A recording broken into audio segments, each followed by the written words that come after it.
모든 사람의 의미가 그렇다라는 거예요. 그만큼 이 목자라는 것은 아주 사꾼 중에 사꾼을 말하는 거예요.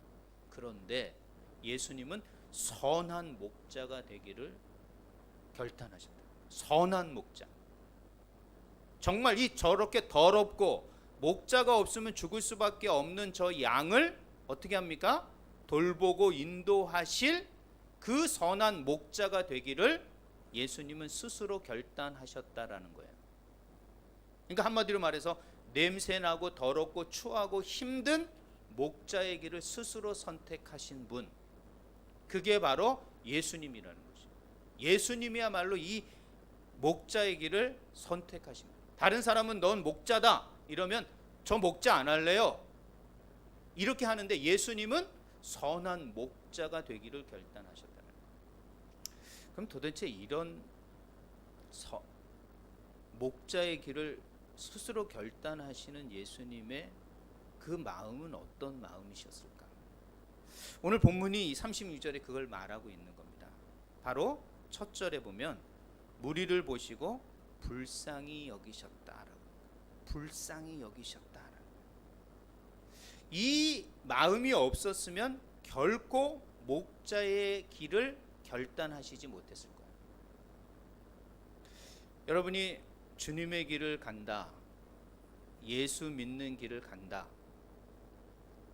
여러분 그게 쉬운 길이 아닙니다. 어떤 고통이 있어서 예수 그리스도를 따르는 시대가 아니거든요. 지금은요, 자기가 충분히 예수 그리스도를 벗어날 수도 있고 예수 그리스도를 따라갈 수도 있는 자유로운 시대입니다. 평화로운 시대입니다.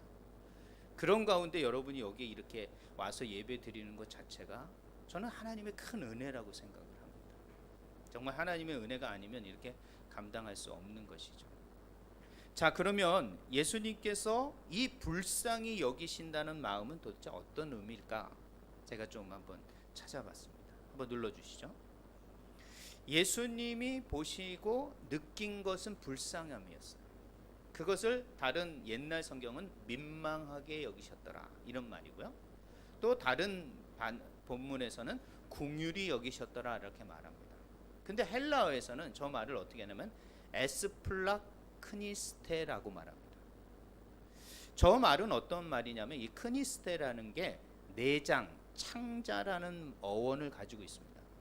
그러니까 불쌍히 여기셨다라는 걸 직역한다면, 헬라 말로 직역을 해서 풀이한다면 이렇게 됐어요. 내장이 몸 안에서 꿈틀거렸다. 직역하니까 좀 거칠죠. 원석 같죠. 장 집사님 원석 같아요. 그걸 착 보석 세공을 해서 다듬어야 되지 않습니까? 그럼 다듬어서 말하는 게 뭐냐 하면은 그 마음 깊은 곳에서 그 불쌍하고 더럽고 냄새난 양들을 향한 뜨거운 사랑의 마음이 꿈틀거렸다 이렇게 표현할 수 있습니다. 그러니까 예수님은 사람들을 보면서 그 양 같은 그 이스라엘 백성을 보면서 어떤 마음이 가셨어요? 불쌍히 여기셨는데, 그게 에스플라크니스테라는 표현인데, 그것은 이 내장이 막 여기서 막 어떻게 표현을 할 수가 없죠. 다 아시죠? 같은 몸 가지고 계시니까 내장이 막 여기서 막 화가 나거나 뭐 누구를 뜨겁게 사랑하거나 막 흥분되거나 막 이럴 때 내 몸 안에서 막 이렇게 막 하는 거 있잖아요. 그런 마음을 지금 갖는 거예요. 예수님이 그 사람들을 보면서. 그러면서 스스로 내가 선한 목자를 하겠다라고 예수님이 결단하신 겁니다. 여러분, 이런 마음이 있었기 때문에 예수님은 수많은 공격과 수많은 어려움과 수많은 고통 가운데서도 어떻게 되는 거예요? 이 가르치는 사역과 전파하는 사역과 치유하는 사역의 이 공생애를 끝까지 감당할 수 있었다는 것이죠. 여러분, 세상을 살 때요, 마음 먹기에 달려 있거든요. 여러분이 어떤 마음을 갖느냐에 따라서 사실 세상이 다르게 방향을 살아가게 됩니다. 그렇기 때문에 어떤 마음을 갖느냐가 아주 중요한 거예요. 예수님이 그 모든 죽음의 고통까지 이겨낼 수 있었던 것은 바로 이와 같이 그 내장의 몸 안에 있는 것이 꿈틀거리는, 뜨거운 그들을 향한 선한 목자의 사랑의 마음이 그에게 있었다라는 것이죠. 이 마음이 없었다면 결코 예수님은 그 공생애의 죽음의 길을 걸어갈 수 없었던 것이죠. 그렇다면 저와 여러분도 마찬가지예요. 어떻게 이 주님의 복음의 길, 이 주님의 믿음의 길을 우리가 끝까지 걸어갈 수 있을까? 그것은 여러분의 어떤 열심, 여러분의 어떤 무슨 큰 어떤 그런 것으로 갈 수 있는 게 아니라는 거예요. 그런 것으로 갈 수 있는 게 아니라 예수님과 같은 한 영혼을 향한 불쌍히 여기는 마음, 깊은 그 영혼을 하나님의 양으로 생각하여 목자의 마음을 갖는 것, 이것이 우리가 예수님을 끝까지 믿고 예수님 앞에 설 수 있는 동기가 되어야 되고 마음이 되어야 됩니다. 이게 없으면 절대 여러분은 끝까지 갈 수가 없다라는 거예요. 그리고 이 땅에서 살아갈 때 목자의 마음으로 살아갈 수 없게 되는 거예요. 이 오늘 말씀하신 이 목자의 마음은 어떤 마음이다? 바로 불쌍히 여기는 마음, 내장이 아주 꿈틀거리는 그 뜨거움의 마음, 사랑의 마음, 이 마음이 바로 선한 목자의 마음이었다는 거죠. 예수님이 이 마음으로 지금 저와 여러분을 보고 계시다는 거예요. 여러분 한 사람 한 사람이 피투성이로 골칫거리로 헤매고 있을지라도 예수님은 여러분을 긍휼히 여기십니다. 여러분이 정말 더럽고 추한 모습으로 고집부리며 여러분의 마음대로 살아갈지라도 여전히 주님은 불쌍히 여기시고 계시다. 여러분의 악취가 나고 가까이 가기 힘든 상황일지라도 이 선하신 예수님 목자는 여러분을 불쌍히 여기고 계시다. 주님의 품으로 돌아오고자 간절히 헤매는 모든 양들도, 사람들도 예수님은 동일하게 불쌍히 여기고 계시다. 이 마음이 없었다면 예수님이 과연 공생의 십자가까지 걸어갈 수 있으셨을까? 저는 불가능하다고 보는 거예요. 그래서 예수님의 제자들에게 예수님이 말씀하시는 거예요.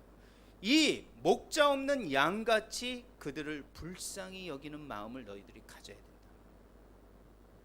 한 영혼 한 영혼을 향한 이 불쌍한 마음, 주님의 선한 목자의 마음을 갖지 않고서는 우리의 모든 삶의 믿음의 여정과 사역의 모든 여정이 끝까지 갈 수 없다는 거죠. 제가 여러분보다 목사 직분으로, 선교사 직분으로 살아가고 있지 않습니까? 그래서 어떻게 보면 드러나기도 하고 또 앞에 앞장서기도 하는 그런 모습에 있습니다. 그러나 저도 인간일지라 그런 어떤 고약한 마음이 안 생기겠습니까? 그런데 그럴 때마다 바로 이 마음이죠. 한 영혼 한 영혼을 불쌍히 여기는 이 목자의 마음. 이 마음이 없으면요, 절대 주님의 사역들을 해 나가기가 쉽지 않더라고요. 특별히 사람과의 관계 속에서, 여러분 지금 인생을 사는 것도 다 사람 관계입니다. 이 인간관계에서 한 사람 한 사람을 주님의 마음처럼 불쌍히 여기는 마음을 갖지 않으면 절대 여러분은 이 땅에서 믿음의 경주를 끝까지 할 수가 없다라는 것이죠. 자, 그러면 본문 한 번을 더 보도록 하겠습니다. 37절 38절에 보면 이렇게 되어 있습니다. 그런 마음을 가지신 주님께서 제자들에게 말씀하신 본문이 37절 38절인데 이렇게 말합니다. 추수할 것은 많되 일꾼이 적으니 추수하는 주인에게 청하여 추수할 일꾼을 보내주소서라고 말합니다. 자, 이 내용은 뭐냐면 기도하라는 거예요. 기도가 오늘 본문의 요점이에요. 이 37절과 38절은. 자, 눌러주시면, 그러면 주인은 어떤 명령을 내리셨을까? 제가 말한 것처럼 기도하는 건데요. 자, 여기서 주인은 누굴까요? 하나님과 예수님이에요. 하나님과 예수님이 주인이고요. 주인이, 예수님 뭐라고 말씀해요? 추수할 것은 많고 일꾼이 적다. 자, 추수할 것은 많다라는 건 뭐예요? 구원받아야 할 것은 구원받아야 할 사람들이 많다라는 것이고, 또 그 사람들은 어떻게 해요? 양처럼 막 방황하고 있는 사람들이에요. 선한 목자를 만나지 못해서 방황하는 사람들이에요. 그런데 그들을 이끌 일꾼은 부족하다라는 거예요. 그래서 예수님께서는 이 일꾼을 찾고 계시는 거예요. 우리가 다음 시간에 예수님의 제자 12명을 사도로 세우는 본문을 살펴보게 될 겁니다. 바로 일꾼이죠. 이 일꾼을 하나님께서 세우신다는 거예요. 하나님이 이런 선한 일을 하실 때도 반드시 하나님께서는 이 일을 함께 하실 사람들을 부르신다는 거예요. 그게 바로 이 자리에 앉아 있는 저와 여러분들이라는 거예요. 여러분들을 일꾼으로 부르신다는 거예요. 그 일꾼에게 뭐라고 먼저 명령하시냐면 이 예수님과 같은 불쌍히 여기는 마음을 가지라고 말하는 거예요. 여러분의 일꾼으로, 예수님의 일꾼으로 부름받은 저와 여러분이 세상의 모든 것과 세상 사람들을 바라볼 때 이 예수님과 같은 불쌍히 여기는 마음을 가지셔야 돼요. 뭐 우리가 잘나서, 우리가 뭐 온전해서 이런 마음을 가지라는 게 아니라 세상을 바라볼 때 우리는 영적인 눈으로 세상 사람들의 영적인 상태를 바라보며 믿지 않는 자를 향하여 어떻게 돼요? 불쌍히 여기는 마음을 가지셔야 됩니다. 긍휼히 여기는 예수님의 마음을 소유하셔야 돼요. 그런 식으로 바라보지 않으면 우리는 그 사람들과 다투게 되고 그 사람들과 비교하게 되고 그 사람들을 품어 안을 수 없게 되는 거예요. 그렇기 때문에 예수님과 같은 마음, 긍휼의 마음, 불쌍히 여기는 마음이 필요하다는 거죠. 그래서 예수님은 말합니다. 그 주인이신 하나님과 예수님에게 일꾼을 보내달라고 기도하라. 여러분, 기도가 먼저입니다. 기도가 먼저 돼야만이 여러분의 삶이 모든 것들을 감당할 수 있게 되는 겁니다. 뭐 어떤 일이 앞서서 기도보다 앞서는 일이 있어서는 안 됩니다. 제가 선교 사역을 감당하고 있는데요. 선교에서 저는 어떤 사역을 하려면 계획을 합니다. 사람들은 계획을 앞세우다 보면 기도를 안 합니다. 사실은 계획이 앞서고 기도를 그 다음에 하게 돼요.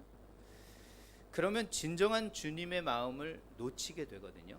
주님이 도대체 이 일을 왜 하게 하셨을까라는 그 마음을 놓치는 순간 그는 하나님이 기뻐하는, 주님이 기뻐하는 선교가 아니라고 저는 생각을 합니다. 그래서 선교는 예수님의 마음을 깊이 알아가는 것, 그 마음으로 한 걸음 한 걸음 쫓아가는 것, 저는 그렇게 생각을 합니다. 그렇기 때문에 선교는 저는 어떻게 생각하냐면 여러분의 믿음의 여정도 마찬가지입니다. 사람들을 향한 예수님의 마음과 기도로 그 예수님에게 더 가까이 가는 것, 저는 이것이 선교가 아니겠는가 생각을 하는 거예요. 어제는 참 밉고 짜증냈던 사람들을 오늘은 좀 더 예수님의 마음으로 품고 다가서는 것, 이것이야말로 정말 선교가 아니겠는가. 목자의 마음을 가지고 가는 것. 그래서 모든 관계들이 어떤 비교나 판단과 어떤 그런 것으로 관계 맺는 것이 아니라 정말 긍휼히 여기며 그들을 불쌍히 여기는 이 예수님의 마음으로 회복이 돼야 되는 것이 아니겠는가. 저는 선교가 이런 것이라고 전 생각을 해서 요즘 계획을 많이 안 합니다. 계획이 있다고 할지라도 먼저 기도하며 예수님의 마음을 품고 가려고 노력하고 있습니다. 그것이 바른 선교를 하는 것이 아니겠는가. 어떤 결과가 나오지 않더라도 그것이 예수님이 기뻐하시는 것이 아니겠는가. 저는 생각을 해보면서 여러분들도 그런 일꾼의 삶을 좀 살아가시는. 그래서 기도가 먼저 돼야 된다. 어떤 마음으로?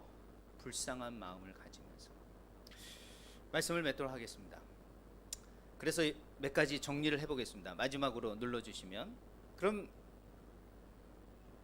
저와 여러분이 선한 일꾼으로 하나님의 길을 가고 싶다면 저는 이 세 가지 마음이 있어야 된다고 생각합니다. 오늘 본문을 통해서 첫 번째는 목자가 되고자 하는 자원함이 있으셔야 됩니다. 내가 목자가 되겠다.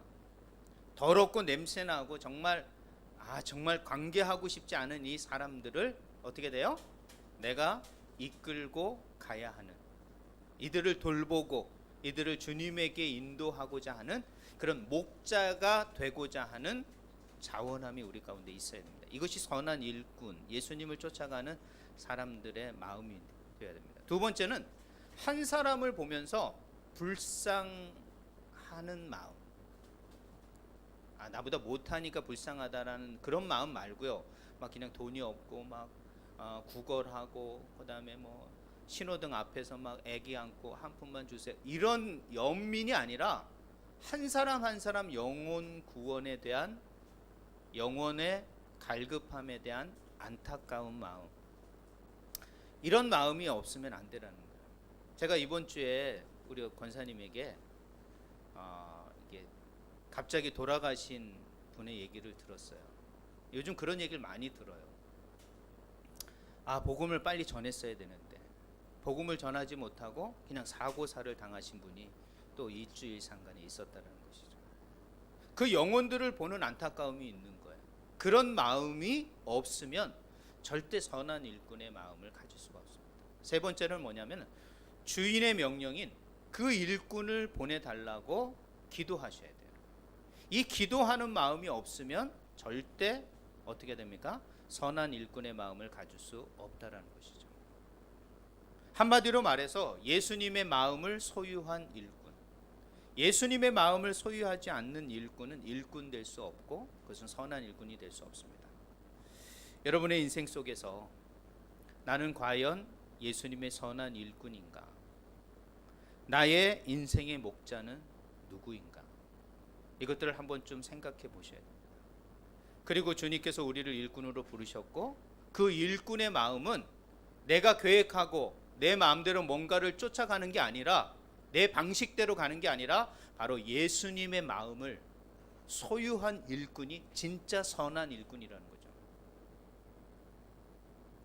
아까 목자에 대한 평판을 제가 말씀드렸는데 예수님은 그런 목자의 평판이 있는 시대에 스스로 목자가 되고자 했다라는 것은 그 사회적 평판과 사회적 그런 도전 앞에 맞서고자 하는 예수님의 마음과 결단이 있었다는 거예요. 근데 우리는 세상과 평화롭게 지내는 것이 우리는 선한 일꾼이라고 생각해요. 아니요. 세상에 옳지 못하고 안타까움을 갖는 마음을 가져야 되지만 우리는 세상의 목자가 된다라는 것은 그 사회적 평판과 그런 모든 것들 앞에 맞서는 자리로 서야 되는 거예요. 그것이 예수님께서 그 당시에 목자가 되고자 했던 예수님의 마음처럼 우리는 이 시대에 선한 목자와 선한 일꾼의 마음을 가지고 이 시대를 살아가셔야 됩니다. 여러분, 편안한 시대가 아닙니다. 기독교가 점점 도전받고 여러분의 믿음 또한 도전받고 교회조차도 도전받고 있는 시대예요. 이런 시대에 여러분은 다른 어떤 계획으로 다른 어떤 세상적인 방법으로 교회가 이 시대를 이기고자 절대 그럴 수 없다는 거예요. 예수님의 방법, 바로 그 평판과 그 시대를 향하여 목자의 마음을 가지고 우리는 세상에서 그리스도인의 삶을 살아가야 하는 것입니다. 이것이 주님이 찾고 있는 일꾼의 마음이라.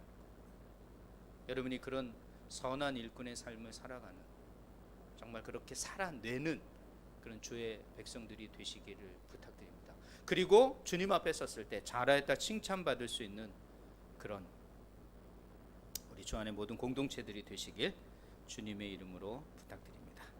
기도하시겠습니다. 하나님 감사합니다. 오늘도 저희들을 불러주셔서 주의 말씀 앞에 영혼의 무릎을 꿇고 주의 음성을 듣게 하심을 감사합니다.